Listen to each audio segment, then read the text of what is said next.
Bismillah ar-Rahman ar-Rahim. My name is Mauri Saalakhan. I serve as Director of Operations for the Peace Through Justice Foundation, a Muslim-led human rights organization based in the Washington, D.C. area. Today, March 30th, 2015, marks the 12th year of the imprisonment of a Muslim woman by the name of Afia Siddiqui, Dr. Afia Siddiqui. She's a Pakistani national who came to the U.S. when she was 19, had an outstanding academic career that began at the University of Houston, went from there to MIT, where she graduated with honors, and from MIT to Brandeis University, where again she graduated with honors with a PhD in cognitive neuroscience. Because of her extracurricular activity, both in the area of dawah and humanitarian relief, Dr. Siddiqui became a person of suspicion after the tragedy of 9/11. That suspicion followed her home when she went back to Pakistan in 2002, after 12 very fruitful years in the United States. By this time, she had been married, she had 2 children, and she was pregnant with a third. On March 30th, 2003, she got into a taxi cab in Karachi, Pakistan, and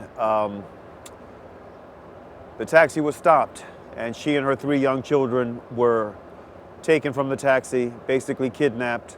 It was a rendition operation carried out by Pakistani and U.S. agents, and she disappeared for the next few years, her and her children. In 2008, 5 years later, she turns up mysteriously in Afghanistan in a weakened and disheveled state.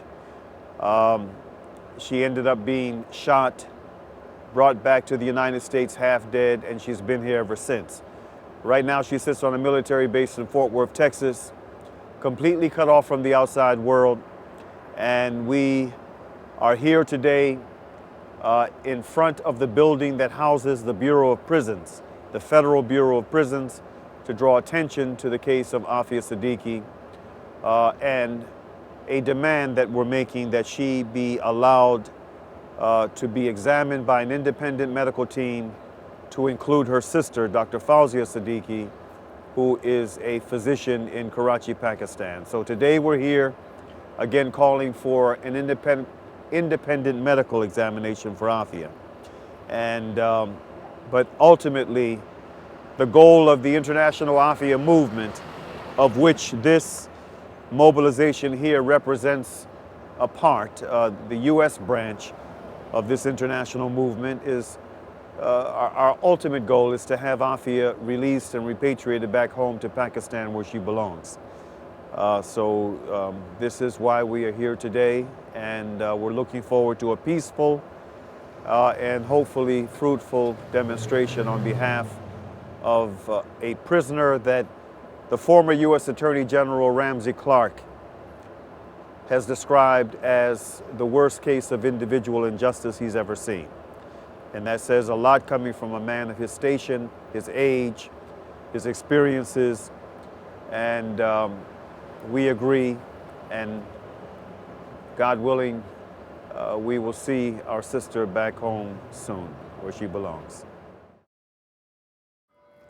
Very talented, very committed, very knowledgeable, mature beyond her years. In addition to being this outstanding academic scholar, she is also a hafiza of Quran, meaning she has memorized the Quran. And you can see a video of Afia just before she left.